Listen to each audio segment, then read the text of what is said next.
Pewien żarłok, nie na żarty, raz wygłodniał, nie na żarty, i wywiesił szyld na płocie, że ochotę ma na plocie.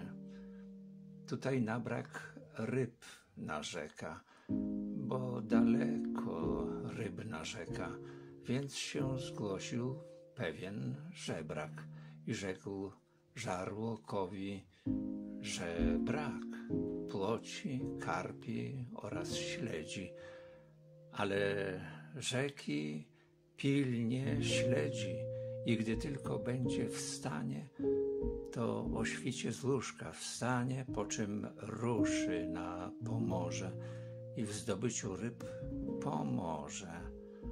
Odtąd żarłok nasz jedynie zamiast smacznych ryb je dynie.